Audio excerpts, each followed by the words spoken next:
Assalamualaikum dan salam sejahtera, bersama saya Mazrona Kalinggalan dalam Berita Pagi Sabah edisi Khamis 27 Mei 2021. Kegagalan orang awam dan pemilik-pemilik premis perniagaan mematuhi prosedur operasi standard SOP COVID-19 yang telah ditetapkan, terutamanya pemakaian pelitup muka, faktor utama penyebab peningkatan kes COVID-19 di Sabah. Sehubungan itu, Menteri Kerajaan Tempatan dan Perumahan Sabah, Datuk Seri Panglima Masidi Manjun dalam kenyataan mengingatkan pemilik premis perniagaan untuk mempamerkan SOP COVID-19 di setiap premis perniagaan milik mereka.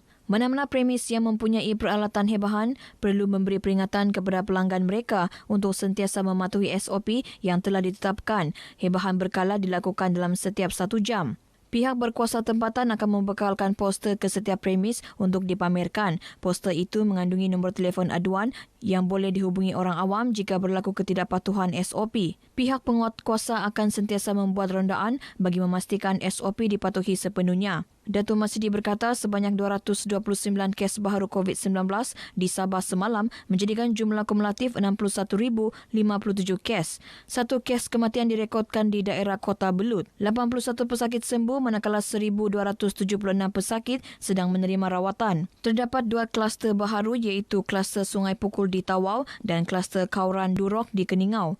Beliau juga memaklumkan perkhidmatan bas ekspres dan kereta api masih diteruskan tetapi jadual perjalanan adalah terhad. Sementara itu, Datuk Masidi berkata kerajaan negeri menyekat pergerakan orang awam untuk masuk ke wilayah Persekutuan Labuan berkuat kuasa serta-merta. Ia berikutan kewujudan varian India yang dikesan di wilayah Persekutuan Labuan. Datuk Masidi berkata orang awam dari Labuan juga disekat untuk memasuki negeri Sabah, kecuali melibatkan pergerakan berhubung kait dengan perkhidmatan perlu dan barangan perlu, keselamatan dan kesihatan perubatan serta telah mendapat kebenaran khas dalam usaha menyekat varian tersebut menular ke Sabah. Pengangkutan feri awam juga hanya bagi keperluan perkhidmatan perlu dan barangan perlu sahaja. Permohonan kebenaran bagi pasangan jarak jauh juga tidak akan dipertimbangkan bermula esok sehingga 7 Jun. Dalam pada itu, Datuk Masidi berkata kerajaan negeri bersetuju melaksanakan Perintah Kawalan Pergerakan Diperketatkan PKPD melibatkan 3 kawasan di Sabah bermula esok hingga 10 Jun. Antaranya PKPD 4 perkampungan dalam daerah Kunang, PKPD 3 lokaliti dalam daerah Tawau dan PKPD Kampung Pirasan Ulu, Kota Belud. Pelaksanaan program Info on Wheels akan diteruskan bagi memastikan masyarakat terus peka terhadap pandemik COVID-19 dan menyebarluas maklumat mengenai program imunisasi COVID-19 kebangsaan. Pendidikan berterusan mengenai COVID-19 wajar diperluas memandangkan negara masih bergelut dengan pandemik itu. Pengarah Penerangan Sabah Nazira Abdullah berkata untuk fasa kedua, pihaknya akan meluaskan lagi program tersebut di seluruh Sabah memandangkan ia mendapat maklum balas positif daripada penduduk khususnya di kawasan pedalaman.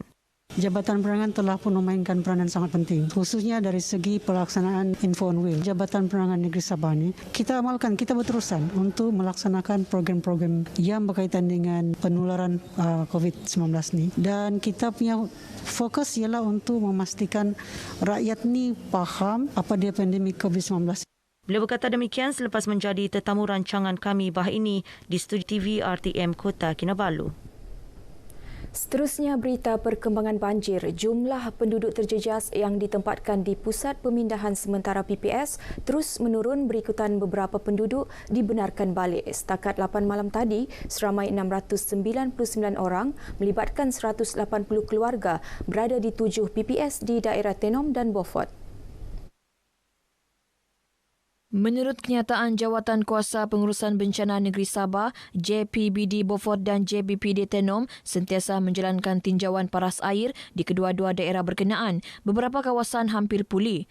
Di Tenom, keadaan banjir semakin pulih. Hanya 95 penduduk terjejas berada di 3 PPS iaitu Dewan Kebudayaan Kalang Kanar, Rumah Kebudayaan Pantongan Saga dan Dewan Chonghua. Bagaimanapun di Beaufort, jumlah penduduk terjejas banjir di 4 PPS meningkat semula kepada 604 orang melibatkan 156 keluarga. Ia berikutan PPS Dewan Kebudayaan dan Kesenian Bisaya mencatatkan kenaikan dengan 12 orang melibatkan 3 keluarga telah mendaftar ke PPS berkenaan disebabkan paras air meningkat serta struktur rumah yang tidak selamat dan dijangka akan roboh. Keputusan Kerajaan Negeri meluluskan pembinaan Pusat Pemindahan Sementara PPS baharu di Kampung Padas Damit Beaufort sangat wajar bagi memudahkan proses pemindahan mangsa bencana pada masa hadapan. Selain penempatan penduduk, PPS berkenaan juga boleh dijadikan simpanan bekalan makanan ketika berlaku bencana. Menurut Ahli Dewan Undangan Negeri Adun Lomadan, Ruslan Muharam, lokasi PPS yang terletak kira-kira 40 km dari Pekan Beaufort serta kawasan yang tidak pernah dilanda banjir merupakan lokasi paling sesuai dan selamat untuk pembinaan PPS. Tapak untuk pembinaan PPS di Padas Damit ataupun di Kanal Pasti.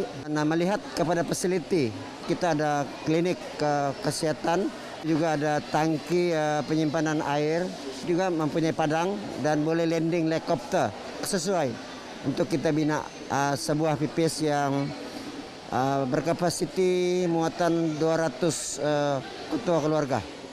Ruslan ditemui RTM semasa lawatannya ke PPS Selagon di Beaufort. Dalam pada itu menurutnya satu lagi permohonan untuk pembinaan PPS di Jalan Western Beaufort telah diajukan kepada Kerajaan Persekutuan dan berharap mendapat kelulusan segera. Program imunisasi COVID-19 kebangsaan untuk penduduk terjejas banjir yang ditempatkan di Pusat Pemindahan Sementara PPS terus dilaksana oleh Pejabat Kesihatan Kawasan PKK Beaufort. Pelaksanaan program itu dijalankan di PPS Selagon sebagai lokasi kedua selepas PPS Dewan DSP Dun Banir. Pegawai Epidemiologi PKK Beaufort Dr. Suzana Awang Piut memberitahu program tersebut merupakan langkah awal pemberian vaksin kepada golongan berisiko terutama ketika berlakunya bencana alam. Adalah satu peluang baiklah.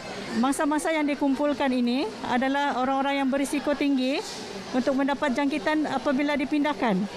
Jadi untuk mengelakkan jangkitan COVID berlaku. Bercakap kepada RTM di Beaufort, pihaknya sentiasa turun padang memberi taklimat mengenai vaksin dan sambutan masyarakat juga menggalakkan. Dianggarkan seramai 120 orang dewasa berumur 18 tahun ke atas akan diberi suntikan vaksin di PPS Selagon. Orang yang datang ke Dewan untuk memberi vaksin tidak lagi tertunggu-tunggu dan tidak lagi kami bersusahlah untuk pergi ke hospital ke apakah. Segala thank you KKM. Tidak kesan yang menyakitkan lah untuk vaksin ini. Senang hati, memang senang hati. Memang selama ini menunggu begitu lama lah dari tahun lepas menunggu sampai sekarang. Kira beruntung lah pasal sudah diberi kemudahan untuk mangsa banjir untuk di Dewan ini ya. Syukur Alhamdulillah di sini kami daripada Dewan Selagon mendapat menerima vaksin untuk kali pertamanya. Untuk merasa diri ini rasa lebih selamat daripada jangkitan. Sebab keadaan di sini orang bilang agak ramai. Jadi menerima vaksin ini kita dapat terasa diri kita yakin dan dapat perhatian daripada Kementerian Kesehatan. Lagipun kita sudah daftar di MySejahtera. Penduduk terjejas kebakaran di Kampung Tanjung Aru Lama, Kota Kinabalu baru-baru ini turut mendapat sumbangan barangan keperluan harian dan pakaian daripada Ibu Pejabat Polis Daerah IPD Kota Kinabalu. Inisiatif ini turut disertai Persatuan Keluarga Polis Perkep, Amanita dan Sahabat Badan Bukan Kerajaan IPD Kota Kinabalu selain orang perseorangan. Ketua Polis Daerah Kota Kinabalu SCP Muhammad Zaidi Abdullah berkata, sumbangan keseluruhannya dianggar berjumlah RM5,000. Antara sumbangan yang disampaikan, minuman, pakaian terpakai, lampin pakai buang kanak-kanak, beras dan makanan kering. Sumbangan ini sebagai tanda prihatin dan simpati kami kepada mangsa kebakaran di Kampung Tanjung Aru ini. SCP Muhammad Zaidi ditemui pemberita RTM ketika menghantar sumbangan berkenaan di Masjid Al-Khawtar Tanjung Aru. Penduduk yang ditemui menyatakan rasa syukur dan terima kasih kepada IPD Kota Kinabalu. Saya bagi pihak UPPM N22 Tanjung Aru mewakili mangsa-mangsa yang terlibat dengan musibah ini mengucapkan jutaan terima kasih kepada Tuan SCP Muhammad Zaidi. Terima kasih juga atas semua yang pihak-pihak yang beri bantuan pada masjid ini untuk kita punya kena kebakaran. Jabatan Kebajikan Perkhidmatan Am memainkan peranan penting membantu penduduk terjejas kebakaran yang ditempatkan di Pusat Pemindahan Sementara Dewan Muhibah Sembulan. Ini termasuk memastikan penduduk terlibat didaftar dengan Jabatan Kebajikan Perkhidmatan Am untuk memudahkan menerima bantuan sewajarnya. Penolong Pengarah Bahagian Jabatan Perkhidmatan Kebajikan Am Kota Kinabalu, Muhammad Lutfi Ahid berkata, penduduk yang ditempatkan di PPS diberi makanan bermasak selain peralatan dapur, kelengkapan rumah dan bantuan keperluan harian berdasarkan kelayakan penduduk berkenaan. Setakat ini di pihak Jabatan Perkhidmatan Kebajikan Am kita telah menyediakan bantuan-bantuan yang layaklah untuk dipertimbangkan kepada mangsa-mangsa yang terjejas dengan kebakaran pada semalam lah. Beliau ditemui pemberita RTM di PPS Dewan Muhibah Sembulan. Dalam perkembangan lain, badan-badan bukan kerajaan NGO terus menyantuni penduduk terjejas kebakaran di Tanjung Aru Lama bagi meringankan beban akibat kebakaran tersebut. Antaranya Pertubuhan Alumni SMKA Sabah Limawan Papar yang menyerahkan sumbangan keperluan kebersihan diri. Pihak-pihak NGO, orang-orang perseorangan, mari datang ke Tanjung Aru, bantu kepada mangsa-mangsa yang terkesan daripada kebakaran di kampung Tanjung Aru ini. Mudah-mudahan sumbangan yang kita serahkan pada hari ini dan daripada pihak-pihak yang lain sekurang-kurangnya dapat meringankan beban mereka. Pertandingan bersusul atau berjujul sempena Aidilfitri yang diadakan di kawasan Parlimen Papar mampu menjadi tarikan pelancong. Pertandingan anjuran Persatuan Setiakawan Sabah Setiakawan itu dilaksana dengan mematuhi prosedur operasi standard yang ditetapkan. Pengerusi Setiakawan Sabah Datuk Armizan Muhammad Ali berkata, aktiviti berkenaan boleh dimasukkan dalam kalender pelancongan semasa bulan Syawal. Penganjurannya mendapat sambutan yang luar biasa daripada peserta dan menjadi tarikan orang ramai yang melalui kawasan tersebut.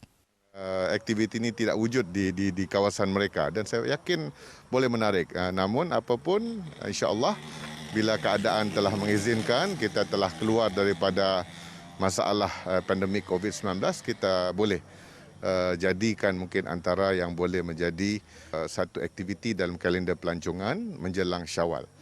Datuk Armizan ditemui RTM selepas meninjau beberapa lokasi pertandingan tersebut di Papar.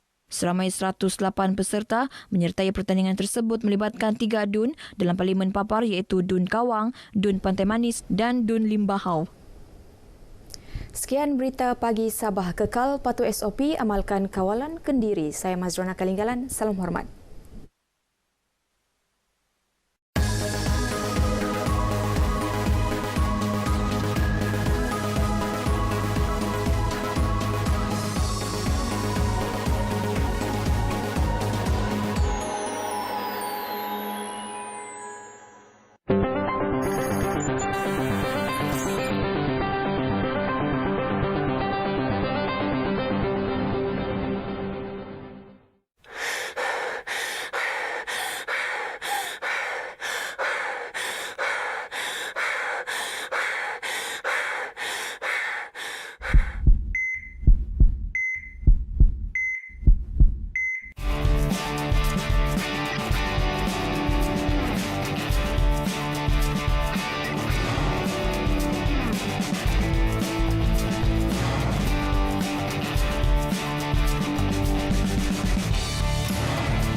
Selamat datang semua, ini masa kita tunduk berhemah.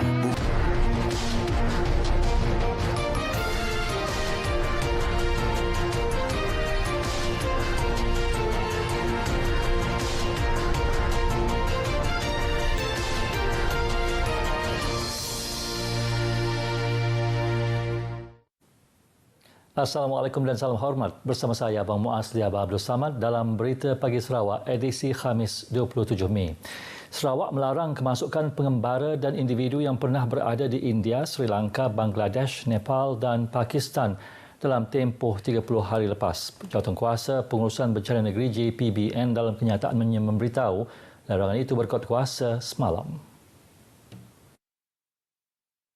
JPBN memaklumkan keputusan itu bagi mencegah penularan jangkitan varian baharu. JPBN turut mengumumkan penguatkuasaan Perintah Kawalan Pergerakan diperketatkan PKPD di 6 buah rumah panjang dan PKPD di Kem Gelasah, Jalan Miri Bintulu, Suainiah Subis. Manakala PKPD di 10 lokaliti membabitkan rumah panjang di kawasan Sarike, Sri Aman, Pakan ditamatkan. Sementara itu, Sarawak mencatatkan 640 kes baharu positif COVID-19 semalam, menjadikan jumlah keseluruhan meningkat kepada 43,999 kes. 2 kematian turut dilaporkan masing-masing di Hospital Bintulu dan Hospital Miri. Jabatan Kesihatan Negeri Sarawak mengisytiharkan 4 lagi kluster baharu, iaitu 3 di daerah Kuching dan 1 di Seratok. 3 kluster di daerah Kuching ialah kluster Kampung Semerah Padi, kluster Jalan Sukma dan kluster Akademi Semariang, manakala kluster Lubuk Nitik di daerah Saratok. 1 kluster turut diisytiharkan tamat semalam, iaitu kluster Tabuan Melayu di Kuching. Sejumlah 5,559 sampel berjaya dikumpul menerusi pemeriksaan saringan COVID-19 secara besar-besaran di Sungai Pelan Bintulu yang diadakan sejak 23 Mei hingga Selasa lepas. Ahli Parlimen Bintulu, Datuk Seri Tiong King Sing, dalam satu kenyataan memberitahu saringan itu dijalankan susulan Perintah Kawalan Pergerakan diperketatkan PKPD di kawasan tersebut mulai 23 Mei hingga 3 Jun ini. Daripada jumlah itu, 21 orang dikesan positif COVID-19, masing-masing 7 kes dari unit kediaman dan 14 kes dikesan daripada hospital. Datuk Seri Tiong berharap penduduk di penempatan Sungai Pelan merangkumi Sungai Pelan Flat, Setinggan, Perumahan Sungai Pelan dan Kampung Sungai Pelan Lot memahami arahan PKPD yang dilaksanakan ketika ini. Tambahnya, Jabatan Pengurusan Bencana Bahagian JPBB Bintulu menerusi Pejabat Kesihatan Bahagian PKB Bintulu terus melakukan pengesanan kes aktif ACD di kawasan penempatan itu. Sementara itu, tinjauan RTM mendapati penduduk setempat terus menjalani saringan COVID-19 mengikut lokaliti ditetapkan PKB Bintulu. Sementara itu, penduduk di kawasan perumahan teres berdekatan kawasan flat Sungai Pelan dan Setinggan Dayak menerima bantuan bekalan makanan kering semalam. Lebih 2,000 bungkusan diagihkan oleh Jabatan Kebajikan Masyarakat JKM selepas bantuan sama diagihkan kepada penduduk di flat Sungai Pelan dan Setinggan Dayak. Sejak Ahad lepas, JKM Bintulu dengan bantuan sukarelawan JKM dan Pusat Khidmat Parlimen Bintulu telah mengagihkan 3,382 bungkusan makanan kering diagihkan kepada penduduk terjejas di flat Sungai Pelan dan Setinggan Dayak. Penduduk yang ditemui RTM berterima kasih atas bantuan tersebut. Saya dipahamkan kawasan Sungai Pelan ni melebihi 10,000 penduduk dia. Oleh yang demikian, kita faham dengan keadaan yang berlaku sekarang sebab dia berperingkat-peringkat. Jadi harap apa yang kita dah bantu dalam semua dari kaki tangan-tangan yang semua ada untuk membantu seorang dalam kawasan Sungai Pelan ini, memang saya beri besar terima kasih. JKM Bintulu meneruskan penghantaran bekalan makanan kering hari ini melibatkan beberapa kawasan di Kampung Sungai Pelan Lot. Kawasan penempatan Sungai Pelan dikenakan PKPD mulai 23 Mei hingga 7 Jun. Sarawak dijangka menerima 1 juta dos vaksin COVID-19 bermula Jun depan sebagai langkah untuk mencapai sasaran memvaksinkan 70% populasinya sebelum akhir Ogos ini. Ke arah itu, di Sibu, persediaan sedang dibuat bagi mempertingkatkan jumlah kapasiti pusat pemberian vaksin PPV sedia ada selain membuka PPV yang baru. Wartawan Muhammad Al-Hadi ada perinciannya.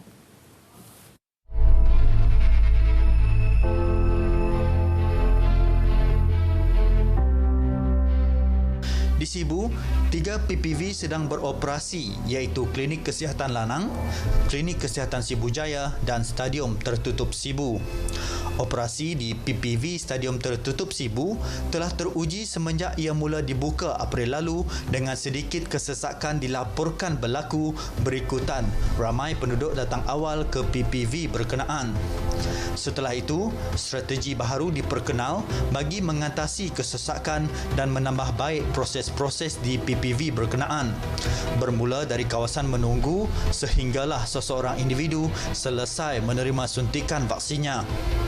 Pengenalan sistem pengasingan zon masa temujanji setakat ini telah berjaya mengurangkan kesesakan di PPV berkenaan.